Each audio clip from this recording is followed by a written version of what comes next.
अल्हम्दुलिल्लाहि रब्बिल आलमीन अस्सलातु वस्सलामु अला रसूलिहिल करीम। अस्सलामु अलैकुम नाज़रीन इकराम।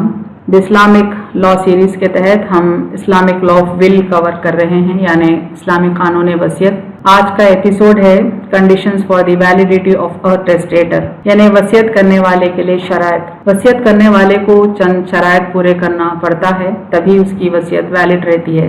देखें इस उन्वान के तहत हमने क्या क्या सब टॉपिक्स कवर किए हैं। पहले देखेंगे conditions for the validity of a testator.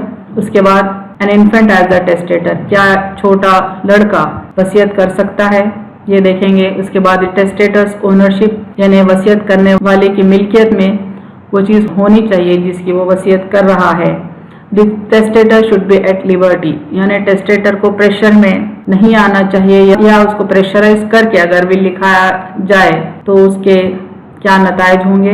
आखिर में देखेंगे अ नॉन मुस्लिम और एन एपोस्टेट एज टेस्टेटर, यानी क्या गैर मुस्लिम या कोई मुर्तद टेस्टेटर हो सकता है, क्या वो वसीयत कर सकता है इस्लामी कानून के तहत। सबसे पहले हम देख रहे हैं conditions for the validity of testator, यानी टेस्टेटर के लिए क्या क्या शराइत पूरे करना ज़रूरी है।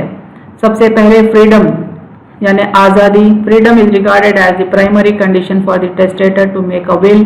अ slave can not make any will unless liberated unconditionally, यानी ये ज़रूरी है कि वसीयत करने वाला आज़ाद हो, गुलाम ना हो, और जब तक वो गुलामी में मौजूद है वसीयत नहीं कर सकता। Sanity is necessary for the testator, यानी वसीयत करने वाला होश हवास में हो, ज़हनी तवाज़ुन उसका सही हो, बिगड़ा हुआ ना हो। A Muslim testator should be an adult and capable of making a will. अगर वसीयत करने वाला मुसलमान है तो ये ज़रूरी है कि वो एडल्ट हो और इस काबिल हो कि वो वसीयत करे। Under the Islamic law the will of a suicide is held to be invalid, यानी ऐसा शख्स जिसने वसीयत की और फिर खुदकशी कर लिया तब उसकी वसीयत होल हो जाएगी, यानी लागू नहीं होगी। क्या एक छोटा लड़का वसीयत कर सकता है, क्या वो टेस्टेटर हो सकता है। देखें हनफी फिक्ह इसकी इजाज़त नहीं देता, doesn't permit an infant to make a will.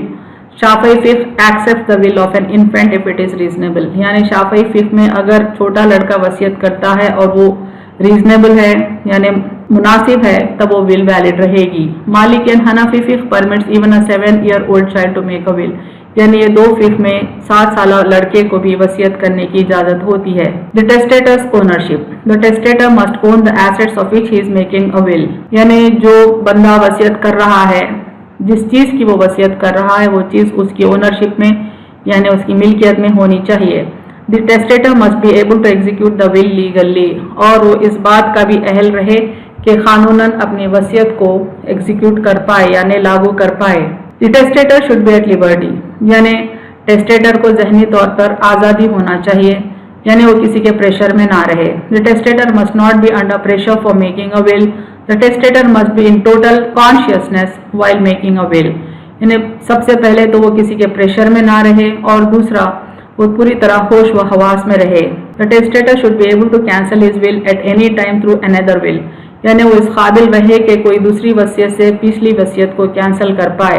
हनफी फिक्ह के तहत if the testator becomes insane after making a will and is not able to make any further will for a period of 1 month और more, that the former is considered invalid, यानी हनफी फिक्ह में अगर कोई testator वसीयत करने के बाद ज़हनी तवाज़ुन खो देता है तो ये देखा जाएगा कि 1 महीना या उससे कुछ ज्यादा वक्फे तक वो कुछ और वसीयत करने के काबिल है। अगर नहीं है तो उसकी पिछली वसीयत को इनवैलिड करार दिया जाएगा।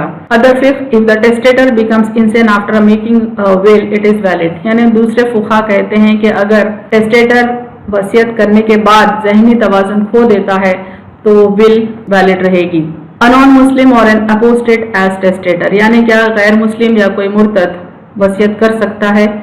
देखें the testator can be a non Muslim except in Shafi'i fiqh, यानी सिवाय शाफई फिक्ह के हर दूसरे फिक्ह के तहत गैर मुस्लिम भी वसीयत कर सकता है। All fiqh say that the will of a zimmi यानी non Muslim for secular reasons is valid, यानी सेक्युलर रीजन से किसी ज़िमी या नॉन मुस्लिम की वसीयत वैलिड रहेगी। Maliki fiqh say the testator can not be an apostate, Maliki फिक्ह में मुर्तद हो जाने वाला यानी अपने मजहब को छोड़ देने वाला, दीन इस्लाम को छोड़कर दूसरे मजहब में चला जाने वाला جس کو اپوسٹیٹ کہتے ہیں، وہ ٹیسٹیٹر نہیں ہو سکتا۔ حنفی فقہ کے تحت the will would have effect given to it if it is valid according to the sect to which the testator has apostatized۔ حنفی فقہ کے تحت اگر کوئی مسلمان اہل کتاب میں شامل ہو جاتا ہے اسلام سے ہٹ کر، تو اس کا اس طرح سے مرتد ہونا اس کو اس کی وصیت کرنے کی قانونی یا شرعی حیثیت کو برقرار رکھتا ہے، لیکن اگر کوئی مسلمان اہل کتاب کے علاوہ کسی دوسرے کے مذہب کو اپناتا ہے تو ایسا مرتد ہو جانا اس کا وہ قانونی حق چھین لیتا ہے جو اس کو وصیت کرنے کی اجازت دیتا ہے۔